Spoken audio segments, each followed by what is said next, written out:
वरची माहिती हां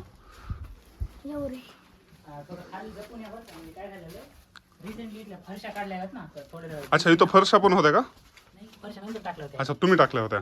पहिलं असंच होतं आपलं मातीचंच होतं. मातीचंच होतं. आता हे आता आपल्याला या ठिकाणी ह्या देवळ्या पण दिसायला आता. हा जुन्या देवळाच्या हे जुन्याच देवळ्या आता.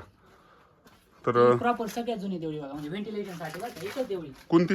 ती दिसती का समोरची तुम्हाला? अच्छा अच्छा, ही व्हेंटिलेशनला एकच देवळी होती. बाकी सगळं पॅक होतं बघा जवळपास. आणि ही एक आहे समोरची दिसते मेन एंट्रन्सची, हां, ती एक देवळी होती. त्या दरवाज्यावरली.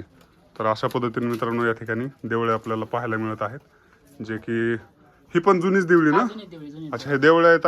आणि हे समोर काय आहे? हे कोणता? ही पण ठेवलेलीच आहे म्हणायचं हा ती जुनी व्हेंटिलेशन. अच्छा. सेंटरला चार देवळ्या. समोरासमोरच्या साईडला अशा 4 देवळ्या ठेवलेल्या आहेत. आणि किती म्हणजे किती खणीवाडा आहे आपला हा? हे 56 खणी वाडा आहे. आणि 56 खणी. साईडचाच आपला जे आहे ते 44. 44 म्हणजे 100 खानांचा जो वाडा आहे. तरी किती गुंठ्यामध्ये असेल बरं हे आपला संपूर्ण वाडा? क्षेत्र बरंच असेल हे, मला वाटतं जवळपास पाऊण एकरच्या आसपास असं. पाऊण एकर मधला वाडा. क्या बात आहे मित्रांनो. पाहू शकता. आता आपण दुसऱ्या मजल्यावर आहोत आणि हा पार्ट 2 आहे जोगदंड पाटलांचा. काय म्हणले? तर आता आपण वर जाणार आहोत.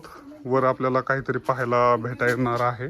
पाण्याचं जे सिस्टम आहे जुन्या काळात. कुठून जायचं सर आपल्याला? पुढे या तुम्ही. हां. तर ही एंट्रन्स बाजू आहे. या ठिकाणाहून आता आपण वर जाणार आहोत. काही सांगायचं का तुम्हाला इथं? हा म्हणजे हे पहिला एंट्रन्स होता. हां. असंच होतं, पण काय झालं आता नंतर मॉडिफाय सिमेंटने केलं थोडंसं विटा हे करून. अच्छा, अगोदर दगडाचंच होतं. हा दगडाचं. थोडीशी पडझड झाली म्हणून त्याला मॉडिफाय केलेलं आहे. बाकी एंट्रन्स सेमच होता. तर पाहू शकता मित्रांनो या ठिकाणी आता बनवलेलं आहे. अगोदर सगळं दगडात होतं, परंतु थोडंसं पडझड झाल्याच्या नंतर आज या ठिकाणी आपल्याला हे इटांचं बांधलेलं दिसत आहे. आपण आलेलो आहोत मित्रांनो टॉपला जोगदंड पाटलांसोबत. एरिया तुम्हाला अंदाजा लागून जाईल की किती एरिया आहे. एक जनरली तुम्ही बघितलं तर पूर्ण स्पेस.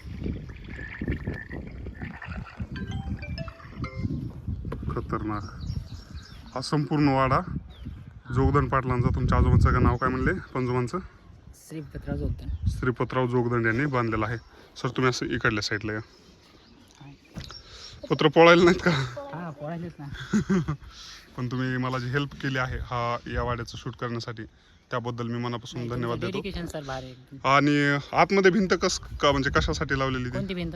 ही म्हणजे कसं होतं सर, पहिलं हे वाडा मेन होता. हां. त्याच्यानंतर पंजोबाला 3-4 मुलं झाले. हां, तर डिवायडेशन झालं समजा जमिनीचं. त्याच्यासाठी पलीकडचा पलीकडून. वाडा पहिलं प्रॉपर फक्त जनावरांसाठी होता. क्या बात आहे. नंतर मग ते बाकीचे थोडेफार त्यांनी मॉडिफाय करून राहण्यासाठी मुलांसाठी केलेलं केलं आहे. म्हणायचं असं. खतरनाक, पहिलं फक्त जबरदस्त. जनावरांचं होता.